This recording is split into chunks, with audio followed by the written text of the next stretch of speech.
కల నెరవేర్చుకోవాలని ఆశపడే ఆంధ్రప్రదేశ్ రాష్ట్రంలోని నిరుపేదలకు కూటమి ప్రభుత్వం తీపి కబురు అందించింది.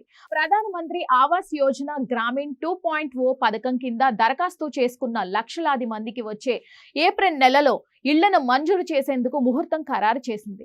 అసలు ఈ స్కీమ్ కోసం ఎన్ని లక్షల దరఖాస్తులు వచ్చాయి? కేంద్రం ఎంతమందిని అనర్హులుగా తేల్చింది? ఇళ్ల మంజూరులో ఎవరికి తొలి ప్రాధాన్యత దక్కనుందో ఇప్పుడు తెలుసుకుందాం.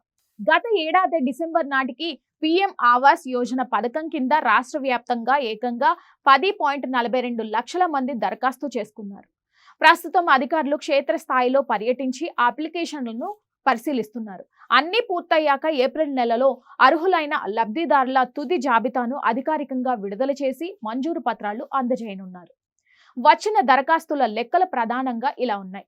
స్థలం ఉండి ఇంటి నిర్మాణం ఖర్చు కోసం 8.29 లక్షల మంది, స్థలంతో పాటు ఇల్లు కావాల్సిన వారు 2.13 లక్షల మంది, సామాజిక వర్గాల వారీగా ఎస్టీలు 1.43 లక్షలు, ఎస్సీలు 2.16 లక్షలు, దివ్యాంగులు 4,965 మంది, ఇతరులు 6.92 లక్షల మంది దరఖాస్తు చేసుకున్నారు. ప్రాథమిక పరిశీలన పూర్తి చేసిన రాష్ట్ర ప్రభుత్వం ఆమోదం కోసం జాబితాను కేంద్రానికి పంపింది.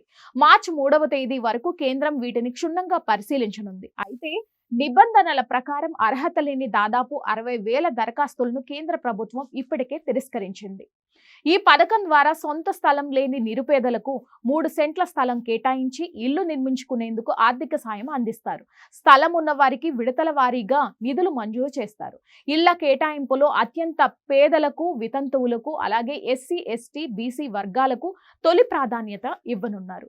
జిల్లాల వారీగా చూసుకుంటే అత్యధికంగా అల్లూరి సీతారామరాజు జిల్లా నుంచి 77,353 దరఖాస్తులు రాగా, అత్యల్పంగా విశాఖపట్నం నుంచి కేవలం 7,433 దరఖాస్తులు మాత్రమే వచ్చాయి.